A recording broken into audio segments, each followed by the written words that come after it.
एक नई कोशिश की है मैंने, एक नई कोशिश की है मैंने, एक कब्र खोदी है जहाँ अपना बचपन पहले बहुत पहले ही दफना दिया था। इस कोशिश में कुछ यादें मिली, कुछ ख्वाब और कुछ टूटी फूटी चीज़ें, जैसे रंग भरने वाली किताब, कभी ना इस्तेमाल हुई सफ़ेद पेंसिल, जैसे अपनों के लिए हाथों से बनाए तोहफे, किसी खूबसूरत फूल की पंखुड़ियाँ, याददाश्त बढ़ाने के लिए वह मोरपंख, गुल्लक में जोड़े हुए सिक्के, डांट पड़ने के बाद भी दीवार पर लिखने की आदत, राजकुमारी की कहानियाँ, तारे गिनने की कोशिश, तितली को देखकर ये ख्वाब देखना कि किसी रोज़ मैं भी ऐसे ही उड़ जाऊंगी जैसे, यह भरोसा है कि मेरी दुआ बिना मांगे ही कबूल हो जाएगी। और ना जाने क्या क्या, पर तकलीफ़ है कि शहर में तितलियां तो दिखती ही नहीं, गुल्लक में जमा किए कितने ही सिक्के अब चलते ही नहीं। अब ये जान चुकी हूँ कि एक टूटे तारे से लाखों लोग दुआएं मांगते हैं, फिर भी मोरपंख महफूज रख लिया है अपनी यादों की डायरी में। एक वह ख्वाब भी है कि किसी दिन तितली ना सही पर जुगनू बनके उड़ जाऊंगी मैं भी। Hey everyone, welcome back to my YouTube channel another blog. कैसे हैं आप सभी? आई होप आप सब अच्छे होंगे। मैं भी बहुत अच्छी हूँ। आप सब लोगों की पढ़ाई कैसी चल रही होगी? उम्मीद है आप सब लोगों की पढ़ाई जो है अच्छी चल रही होगी। आर ओ की तैयारी बहुत अच्छी से आप लोग कर रहे होंगे और रेगुलर उसमें लगे होंगे। जो आपने अपना टाइम टेबल बनाया हुआ है उसको आप फॉलो कर रहे होंगे, क्योंकि बिना टाइम टेबल फॉलो किए तो कुछ भी संभव नहीं है। ठीक है, तो अब मैं चलती हूँ, सुबह सुबह न्यूज़पेपर पढ़ती हूँ। तो मैं न्यूज़पेपर में सबसे पहले जो मोटी मोटी हेडिंग होती हैं, हेडलाइंस, वो मैं पढ़ती हूँ और मैं देखती हूँ कि क्या क्या चीज़ें मेरे मतलब की हैं या नहीं हैं। जो मेरे मतलब की होती हैं वो मैं पढ़ती हूँ, जो नहीं मतलब की होती हैं उसे मैं छोड़ देती हूँ। ठीक है, तो मैं जल्दी जल्दी से पलट पलट के पेज देख लेती हूँ कि कहाँ पे क्या लिखा है, किस हेडिंग में क्या लिखा है जो कि मेरे लायक है। अगर मेरे लायक नहीं है तो उस चीज़ को मैं ज़्यादा उस पर अपना टाइम वेस्ट नहीं करती हूँ। तो चलिए यहाँ पे मैं दिखाती हूँ, मोटे अनाज का गाढ़ा बनता भारत। तो यहाँ पे है मोटे अनाज का गढ़ बनता भारत, ये हमारे लिए बहुत इम्पोर्टेंट हो जाएगी। तो चलिए इसको थोड़ा सा पढ़ते हैं। इसमें लिखा हुआ है, मोटे अनाजों पर यह कहावत पूरी तरह अच्छी बैठती है कि पुरुष बली नहीं होता, समय होता है बलवान। हरित क्रांति के दौर में जो मोटे अनाज गरीबों की थाली में सिमट कर रह गए, यानी कि जो पहले समय में क्या होता था कि हम लोग मोटे अनाज खाते पीते थे। ठीक है, मोटे में जैसे हमारे यहाँ मोटे अनाज ही होते थे, जैसे कि ज्वार बाजरा और रोगी से बने पकवान परोसे जाते थे। अब ये चीज़ें जो है ना, जो हमारे देश में बाहर के लोग आ रहे हैं, यानी हमारे मेहमान, उनकी थाली में परोसा जा रहा है। ठीक है, तो जो मतलब यानी कि विदेशी मेहमान जो आ रहे हैं तो उनकी थाली में परोसा जा रहा है और वो जो है उसका लुत्फ़ उठा रहे हैं। और इसका मतलब ये है कि जो अंतर्राष्ट्रीय स्तर के वो लोग हैं तो उनको अगर अच्छा लगेगा कि हाँ, यहाँ पे ज्वार बाजरे की जो भी पकवान बनते हैं तरह तरह के अच्छे अच्छे, उनको अच्छी तरीके से बनाया जा रहा है, ताकि जो है हमारा जो देश है अंतर्राष्ट्रीय व्यापार बन सके।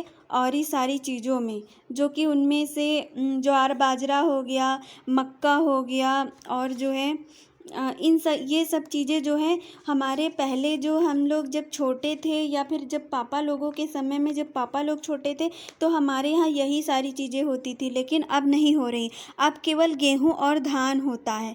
ठीक है, तो पहले ज्वार बाजरा और कोदाई काली काली होती थी, ब्लैक कलर की, तो उसको ही लोग खा के अपना पेट भरते थे। चावल गेहूँ बहुत कम मात्रा में होती थी, उनको बोलते हैं कि मोटे अनाज। ठीक है, तो मोटे अनाज से बने आहार को भोजन में शामिल करने से कुपोषण की समस्या का स्वतः समाधान हो जाएगा और स्वास्थ्य के लिए फ़ायदेमंद होने के कारण मोटे अनाज अब दुनिया भर में भोजन का हिस्सा बन रहे हैं। कई देशों ने गेहूं के स्थान पर मोटे अनाजों को अपनी रूटीन में भोजन में स्थान दिया है। मोटे अनाज में आयरन की अच्छी मात्रा होती है।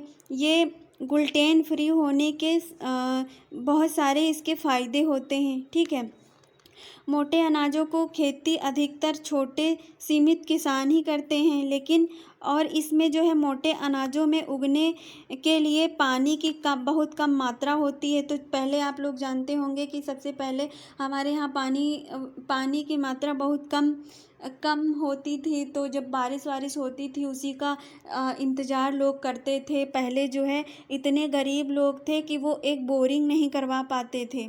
ठीक है, इस तरीके से होता था, तो वो लोग मोटे अनाज बोते थे। ये गेहूँ चावल बिल्कुल भी हमारे यहाँ नहीं होता था। अब तो हमारा जो उत्तर प्रदेश है गेहूं के क्षेत्र में प्रथम स्थान हो गया है। ठीक है, तो अब की बात जाने दो। बट अपने जो प्रधानमंत्री नरेंद्र मोदी जी हैं ना, वो यही सोच रहे हैं कि हमारा देश जो है मोटे अनाज उगाए, क्योंकि पहले वाली जो अनाज गेहूं चावल की मात्रा बहुत कम होती जा रही है। कभी आग लग जाती है, तो कभी अच्छा मौसम नहीं होता है, तो कभी पानी ज़्यादा पड़ जाता है, तो हमारी जो सारी फसलें हैं वो जो है नष्ट हो जाती हैं, बर्बाद हो जाती हैं। ठीक है, तो इसी को बढ़ावा देने के लिए उन्होंने जो विदेशी लोग आए हमारे यहाँ तो उनकी थाली में परोसा, ताकि वो लोग हम लोगों से डिमांड करें कि हमारे भारत से आप जो है अपनी ये जो मोटे अनाज हैं इनको हमारे यहाँ व्यापार के रूप में आप भेजिए। इसीलिए इन्होंने जो है 130 देशों को मोटे अनाज की मतलब मोटे अनाजों की जो G20 में बैठक हुई है उसमें मोटे अनाज की ब्रांडिंग मतलब उसको बनाया है कि ये ब्रांड बने हमारे यहाँ का। ठीक है, तो यही इसमें दिया हुआ है कि मोटे अनाज का गढ़ बनता भारत। अब जो है ये यहाँ पर हमारे यहाँ जो है इसको बढ़ावा दिया जाएगा और बहुत ज़्यादा बढ़ावा देंगे और इसके लिए कर्जा भी देंगे कि आप लोग इसको मतलब ज़्यादा से ज़्यादा उगाइए। ठीक है, बहुत ज़्यादा बढ़ावा देंगे और अच्छा भी है। हम लोग वही चीज़ें पहले से खा खा के लोग 100 साल या 100 से ऊपर साल तक ज़िंदा रहते थे। अब क्या होता है, अब तो 70 80 तक बहुत मुश्किल से पहुंचते हैं लोग, और 90 तो आप समझ ही नहीं सकते, है ना। तो इस तरीके से तो अच्छा ही हो जाएगा कि हाँ सब लोग, और तबीयत वगैरह बहुत कम ख़राब होगी इस तरीके से, जैसे कि मोटे अनाज खाने से। अब गेहूँ चावल वही चीज़ें रहती हैं, तो सोच सकते हैं। ठीक है, तो यही चीज़ें इसमें लिखी हुई थी। और जो हमारा आज का ब्लॉग होता है, सबसे पहले मैंने अपने करंट को पढ़ा, उसके बाद जो है फिर मैंने अपना एक ये जो प्रैक्टिस सेट पेपर है ना, अनसॉल्व्ड पेपर, मतलब हाँ सॉल्व्ड पेपर जो है आर ओ का, उसको मैंने उसका पूरा मैंने एक हल किया। उसके बाद जो है मैं फिर अपना करंट का थोड़ा सा नोट्स बनाया और भी मैंने थोड़ी जो चीज़ें थी उनको रिवाइज़ किया, और रिवाइज़ करने के बाद और बाकी जो चीज़ें हैं मैं शाम को पढ़ूँगी। तो वो चीज़ें जो है उसके बाद मतलब खाना वगैरह खाया दोपहर का, फिर जो है कपड़े छत पे पड़े थे वो उतार के लाए और अच्छे से रख दिया, सारे थोड़ा साफ़ सफाई की और शाम को टहला भी।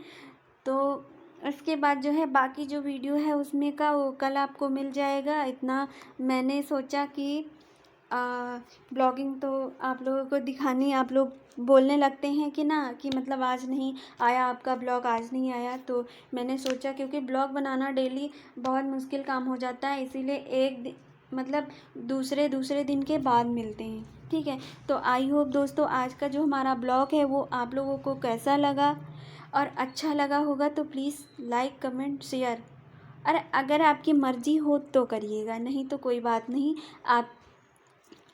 बाकी आपकी इच्छा। ठीक है, और हमें अपने ब्लॉग में क्या क्या चीज़ें ऐड करनी चाहिए या आप लोग क्या क्या जानना चाहते हैं वो सारी चीज़ें आप हमसे बताइएगा। तो हम पूरी कोशिश करेंगे कि वो सारी चीज़ें जो हैं हम अपने ब्लॉग में ऐड करें। और ज़्यादा से ज़्यादा मैं नहीं ऐड करती हूँ क्योंकि इतनी सारी चीज़ें पॉसिबल नहीं होती हैं अपने ब्लॉग में बनाना कि ब्लॉगिंग भी करें और पढ़ाई भी करें ये सारी चीज़ें। ठीक है, तो चलिए मिलते हैं आप लोगों से नेक्स्ट वीडियो में। तब तक के लिए आप लोगों से करते हैं हम अभी बाय, टेक केयर। और आप लोग अपना ख्याल रखिएगा, स्वस्थ रहिए, मस्त रहिए, पढ़ते रहिए और इतने अच्छे से पढ़िए कि आर ओ में आप इस बार जो है जॉब लेके रहिए।